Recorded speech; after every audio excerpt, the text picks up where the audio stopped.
Hello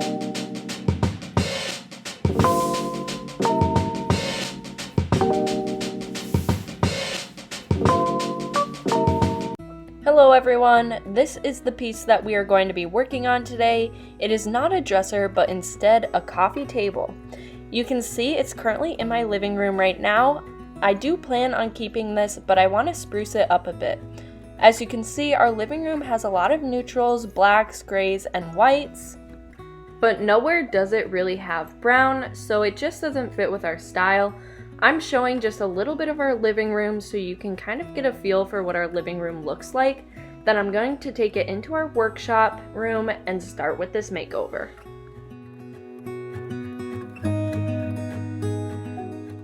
Obviously, a coffee table doesn't have any hardware, so we're starting by cleaning off the piece. I am using warm water and Dawn dish soap. Just a little bit goes a long way. I'm getting my microfiber towel and getting ready to wipe this piece off. I know it's pretty clean, but we do use some cleaner on it, so I just want to make sure that's off before we start painting it.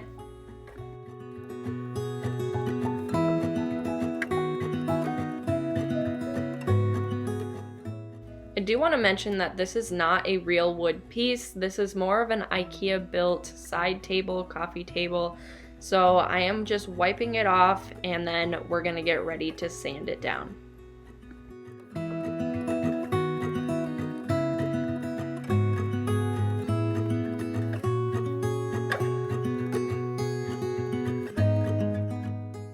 But before sanding it down, you want to make sure that your piece is actually dry. You never want to try to sand your piece down while it's wet, so I'm just taking some paper towel. You can air dry, let it air dry as well, but I'm not patient when it comes to letting things dry, so when I can, I try to speed up the process.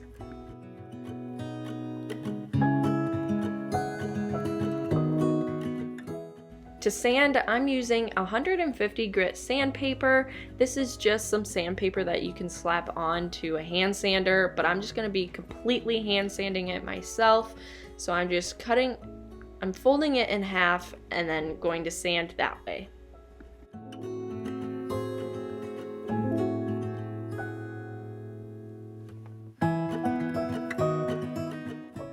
Not only am I getting the top, but I'm making sure to get everywhere because everywhere is going to be painted, and this is really going to help the primer adhere to the piece.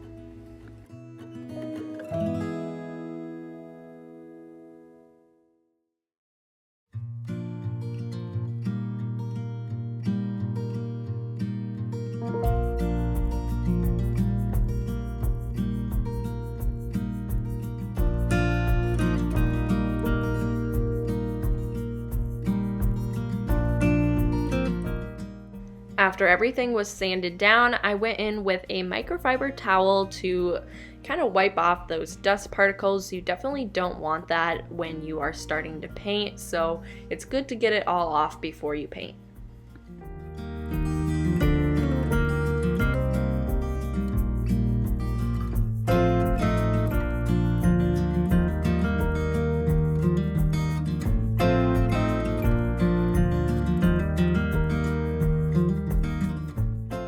Now that that is done, I'm gathering up all my supplies, and that includes my 321 primer from Zinsser. This is my go-to primer. I like to put it in a rolling pad sheet thing with some aluminum foil over it, just so that it helps with the mess.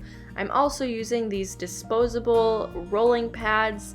I find that it's easier to buy it in bulk and just use it for 1 or 2 projects. Don't mix colors with these, but if you're using primer, you can use it 2 or 3 times before you have to throw it away. This hand roller I'm also using, and it just clicks on just like that. And I'll also be using a paintbrush in the places that I can't get it with the roller. This happens to be a new paintbrush. You do not need to have a new paintbrush every time. You can clean it out after each use, but I just happen to have that. So the bristles are really soft. So now we're gonna get started into priming.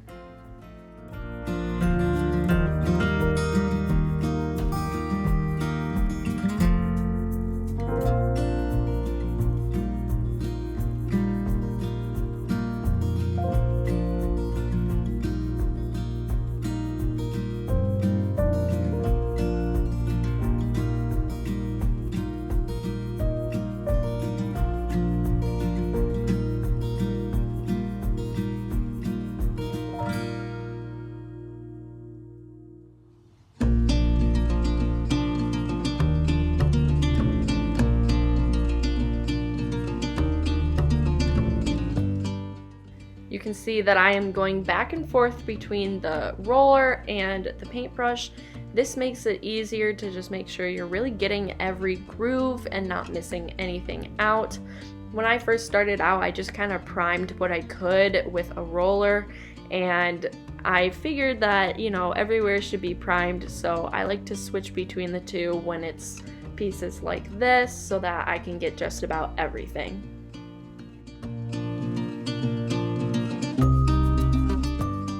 I had to let my primer dry for about 2 hours, but once it was dry, it was ready to paint.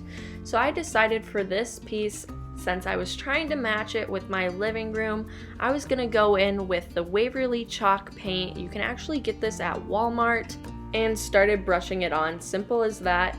I do want to let you know that if you're a beginner, you do have to wash your paintbrush between different materials or whatever. So I was just using that brush for priming. So I did wash it off and let it dry as well so that I could use it to put my paint on.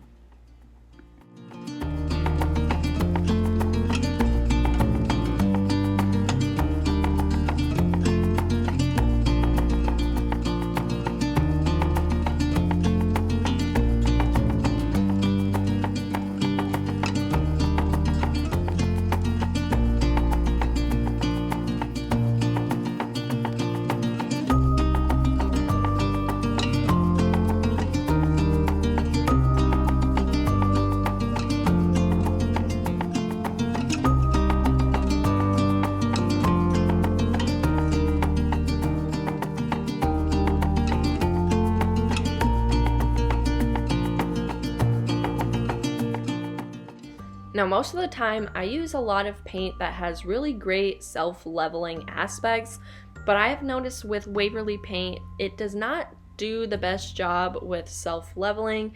I mean, it is decent, but it's not as smooth as I would like it to be. So after the first coat was dry, I went in with 150 grit sandpaper and just did a light scuff sand to smooth it all down. The point of this is not to take the paint off, just to make sure that it is smooth and ready for the next coat. And again, after you sand anything down, make sure you're always going back and wiping off the dust so that it does not get into your next layer of paint.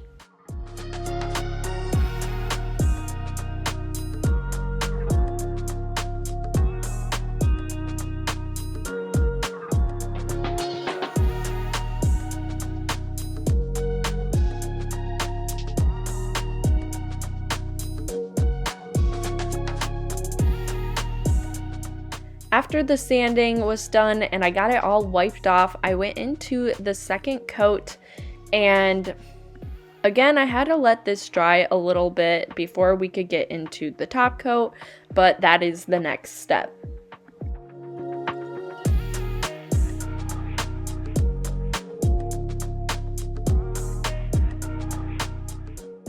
Usually I will use polyacrylic, but for the first time I am going to be trying Waverly's clear wax. I actually thought this was some sort of polyacrylic as well until I actually read the bottle, so this was quite a learning curve for me. I just want to put that out there as I'm putting this into the world for everyone to see, but I decided to open it up and try it out for the first time. I wasn't really sure how to go about this since this wax was pretty much liquid and I have never worked with something like that before, but I decided to pour it into the container and use a wax brush because technically it is wax. So that's just how I did it. It may have been better to use a paintbrush. I'm still not very sure.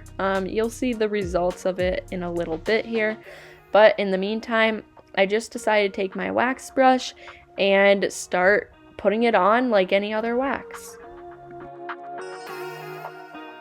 When using wax, I learned that you're supposed to be going in a swirl type motion. So even though this is liquid, I decided to do the same. There are not many videos out there on Waverly Paint, so I'm just kind of going with it. You know, people learn every day, so this is definitely something that I am learning in the moment right now.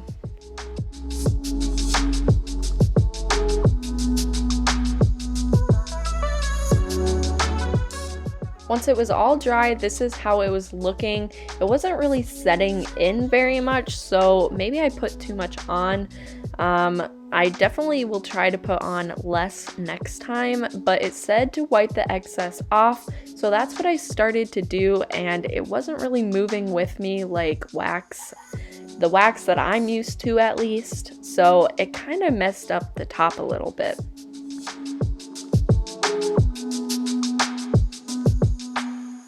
Regardless, I let it dry and got it into my living room to see if I liked it, and I just really wasn't loving the top coat. It wasn't smooth at all, and it was kind of chunky, and I did let it sit for a good 48 hours before I actually put it into my living room, but I wasn't a fan, so I decided to take it back into my workshop and sand it down and use a different top coat. But while I was doing that, I also decided I wanted the top to be black, and that is a good thing about making over your own pieces. You can always change it, you can always decide something else for it, but that is what I did. I sanded it back with 150 grit, I wiped off the excess sand dust, and I started to paint again. I used my black Valspar paint from Lowe's. I did use my paint transformer for this again, and if you want, there will be a video linked down below where you can see how to use the paint transformer and use any type of paint.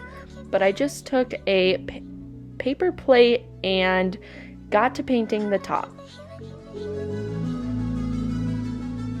Our new kitty wanted to be in on the action, but I brought him out because really these things are not good for the animals, so try to keep them as far away as possible. Plus, there's always the chance that with a cat, at least, it could jump up on the table and ruin the project altogether. So just keep them out. You know, it's better for you and it's better for them as well. Yesterday there was sun and there was rain, beauty in the mundane. Now, because the video is getting longer than usual, I am not going to show you, but I did do a second coat of this. So now let's get into the top coat. For top coat, we are using the clear matte polyacrylic and a foam brush to apply it. I have always loved the poly, so I decided to just go with the poly instead of the other wax for this time.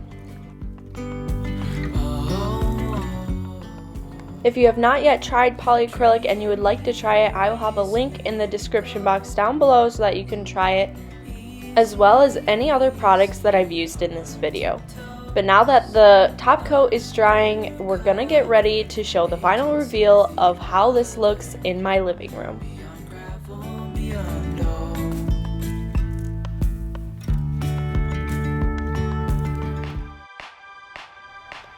Let's take a moment to remember what it looked like before and now after.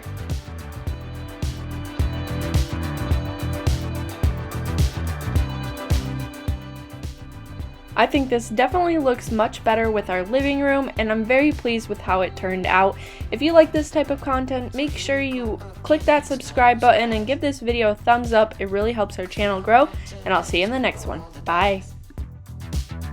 So take this love and try to make it new. You can't fight it when it feels so true. You drive me crazy like no